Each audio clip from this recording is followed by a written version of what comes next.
We will now pause our consideration of committee resolutions and turn to the Women for Peace and Security Awards. Please, President, you have the floor. Being a president is not an easy job, but this is very important, what I want to say.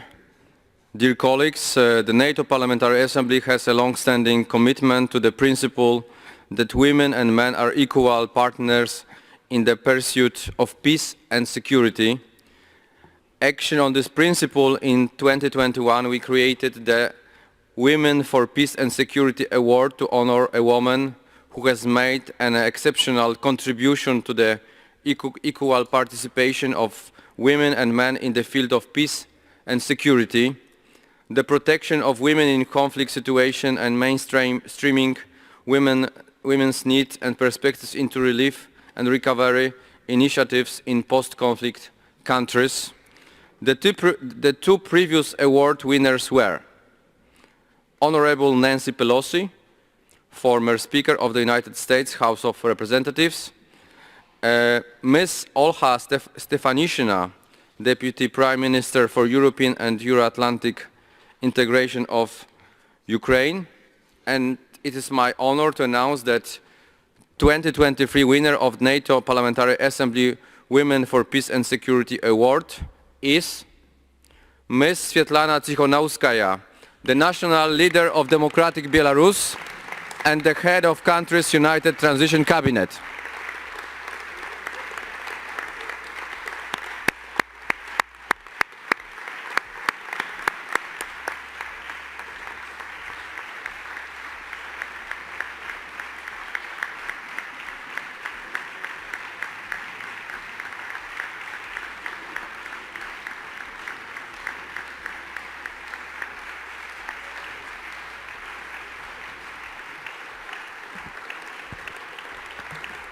Please sit.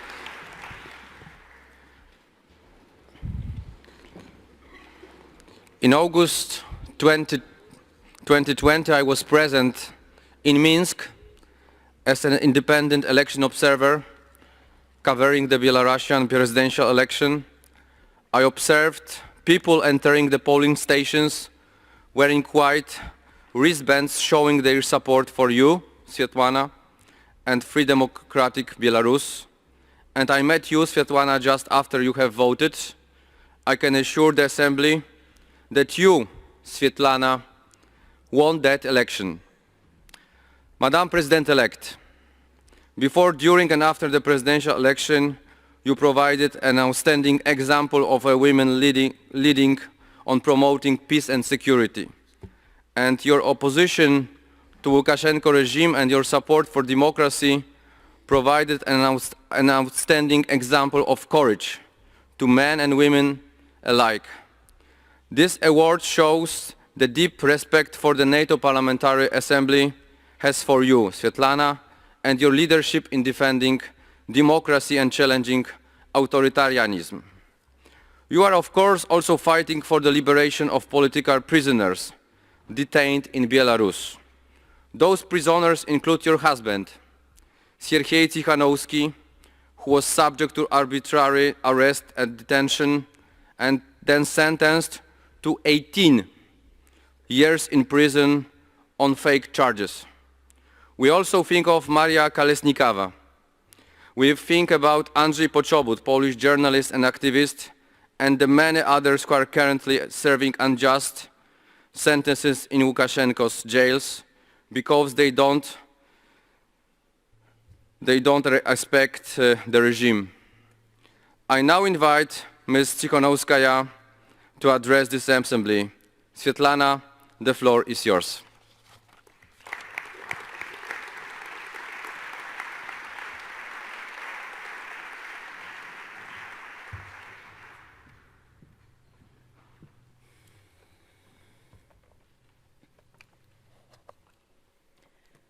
Dear Chairman, dear members of the Assembly, dear friends. Thank you, dear Michał, for your kind words and for your dedicated long-lasting support for democratic Belarus. Congratulations on your new role. NATO PA is lucky to have such a leader as you. I want to thank the honorable jury for giving me this important award, and the Iceland delegation, and personally Njalt Rostif Reisbergstone for nominating me. I'm the second woman from a non-NATO country to receive this award. I regard your decision as a sign of a special attention that the Parliamentary Assembly pays to Belarus. 3 years since the beginning of the Belarusian peaceful revolution, it's getting harder to keep Belarus high on the agenda.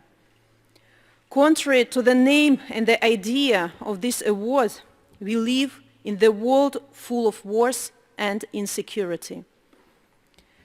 Tyrannies all around the world never stop looking for ways to undermine democratic societies, to deprive people everywhere of their rights and voices, to make them just a servile, hard-working mess. This is the dream of every tyrant. Tyrants are like terrorists in some way. They hold whole populations hostage. They are never satisfied with what you give them. If you show weakness and give them what they want, they will always want more. Tyranny is like cancer. If not treated properly, it will grow and affect whole region, country after country. Accepting this award today, I can't help thinking of Israeli men and women taken hostage by terrorists these days. One of the prisoners is a 22-year-old Belarusian woman, Lizaveta Prudnikova, born in my hometown of Mikashevich. I really hope that she and all the prisoners, civilians and servicemen alike, will return home safely. We Belarusians pray for peace in Israel. For hundreds of years, the Jewish people used to call Belarus their home. We Belarusians have very special ties with them, but Belarus also used to be home for Muslims, namely Crimean Tatars. We used to live in peace in Belarus for centuries altogether, Christians, Jews, and Muslims. And I believe that it can also be real today. May peace be restored in the Middle East as soon as possible. Dear friends, let me gratefully accept this award in the name of all our Belarusian heroines. First of all, our women political prisoners. Among thousands of political prisoners in Belarus, there are hundreds of women. They are hostages of the terrorist regime in Lukashenko's quiet war against the people. Мария Колесникова, Катерина Андреева, Наста Лойко, Марфа Рабкова, Вольга Майорова, Дарья Лосик, Вольга Золотарь, Ksenia Lutskina, and 100 others. All these women could continue contributing to our Belarusian society with their talents and intelligence. Instead, they were taken away from their beloved and sentenced to large prison terms, up to 20 years, based on trumped-up charges. And it's not by chance that the Nobel Peace Prize this year was given to another brave woman, jailed by a dictatorship, Nargis Mohammadi from Iran. Among other things, Nargis is fighting against use of a solitary confinement as a cruel and inhuman punishment in Iranian prisons. In Belarus, it is the most common way of torturing women and men alike. The women that I mentioned are held in solitary confinement for many months. They are kept incommunicado. Even their lawyers are not allowed to see them. Some of them badly need medical assistance, which they are denied. These women are treated like criminals by the regime which, assisted by Russia, terrorized the Belarusian people, which makes use of terrorist groups like Wagner mercenaries or its own Gubopik thugs. The regime, which is guilty of acts of international terrorism such as hijacking of Ryanair flight plane in 2021. which commits war crimes such as illegal deportation of Ukrainian children from occupied territories. The quiet war of this regime against the Belarusian people has been going on for 3 years. One of our most defiant political prisoners, mother of 2 children, Polina Sharenda-Panasiuk, considers herself a prisoner of war. And indeed, she is treated by her jailers like an enemy. Just last year, she spent more than 200 days in isolation, in the punishment cell. She was beaten and her ribs were broken. She is denied treatment and medication for her liver condition. They are literally killing her. With a height of 170 centimeters, Polina now weighs only 47 kilos. Now they want to sentence Polina to a new prison term for the 3rd time in a row. But neither torture, imprisonment, nor an attempt to put her in a mental ward have broken her. I dedicate this award to Polina and many other women like her. Like Iranians, we Belarusians also have a Nobel Peace Prize winner in jail. I'm talking about Ales Belyatsky, the 2 times political prisoner of the regime. He's sentenced to 10 years in prison for his human rights activism.